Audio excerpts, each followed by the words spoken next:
My Singing Monsters has been around for quite some time now, and in its dozen or so years of activity, the game's gotten its fair share of updates. The main focus of these updates being islands. From entire new monsters and monster classes being added to the minor variant or two, these changes are made in order to keep the islands, and to an extent the game, relevant. Out of the 27 islands in the main game, most have gotten new additions. While there are some islands that function differently from most others, even these special cases got updates. Except for one.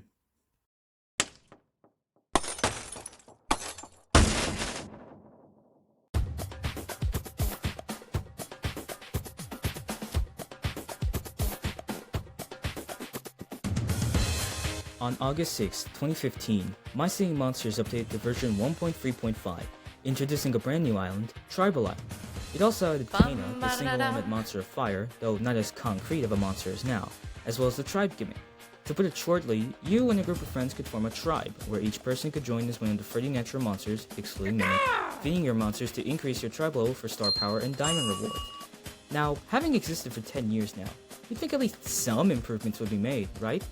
Nope. At most, there have been true minor changes. Removal of feeding your monster via diamonds, and an inactive tag on members, which doesn't even count for tribe activity but game activity, so it's not all reliable. Personally, I feel like the developers haven't given Tribal Island nearly enough love, just added it as a way to introduce star power, tease down the fire, and call it a day. In this video, I'd like to share some possible updates to Tribal Island, not song-wise, but gimmick-wise.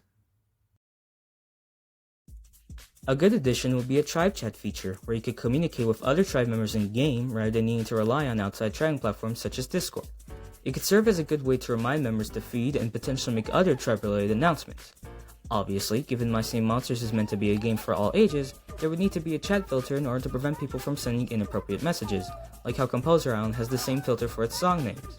While this may be the most difficult and perhaps costly feature of the suggestions, it could be worth it, as perhaps some players are too young to use online platforms or they simply don't have any.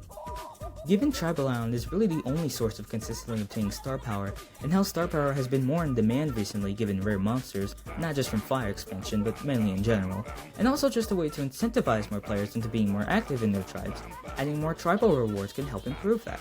Currently, the most amount of diamonds earned at the end of the week is 20, once you reach tribe level 1500, but adding higher tribe level requirements with more diamond rewards could encourage players to feed to higher levels and overall be more active during the week to stockpile on currency for the upcoming weeks.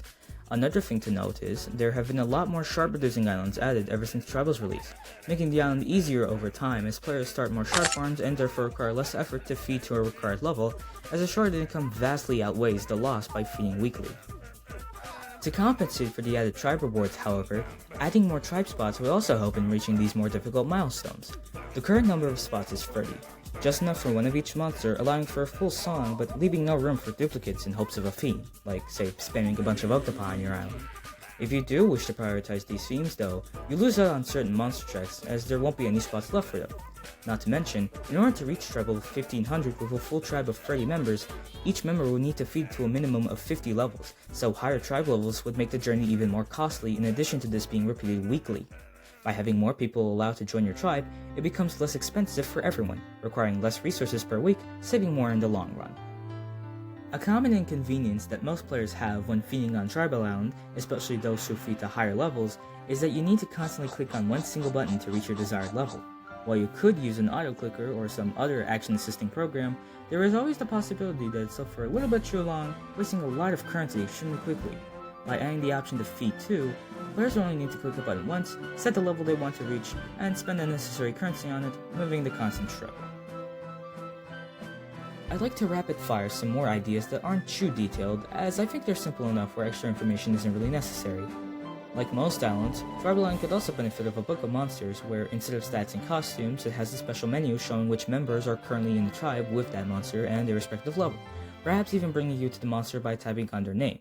Being able to kick members by using the My Tribe menu in addition to tapping on their monster, as it may be difficult to find them in the case of duplicates and general hidden placement, short tribe descriptions, again with a filter for safety, in case of additional info, and maybe even tie it into a tribe promoting feature in-game. And finally, for the short things, a bit of freedom with decorating your tribe, maybe being able to change the portrait shown from the tribe leader's monster to any icon that the tribe leader has unlocked, like in the options menu for their avatar. To close off this video, I want to propose an idea that would be larger than anything previously listed, something that could probably warrant its own designated update rather than be part of a minor update. Rare monsters. But how would rares work in the sense of Tribeland? Instead of commons, you could put rares? No. With the theme of evolution being more present recently, such as Amberon's Crucible, rare and epic goblins, and even adult celestials, I feel like Tribeland could do a similar thing. Once you feed your monster to a certain level, let's say level 50 as a general example, you would be given the option to spend 1 to 4 keys, the number varying based off how many elements your current monster has, to unlock its evolutionary potential and evolve your monster. By evolving your monster, you now produce slightly more star power than usual, somewhere around the range of 1.25 times to 1.5 times the normal value. Of course, you can simply choose not to evolve your monster if you don't want to. The option would just appear once you reach the required monster level. At the end of the week, once the tribe rewards refresh, your monster would evolve back into a common. By feeding to the same level to unlock the evolutionary potential again, this time you won't need to spend more keys, being free to evolve your monster into a rare once more, making the initial key price a one-time thing.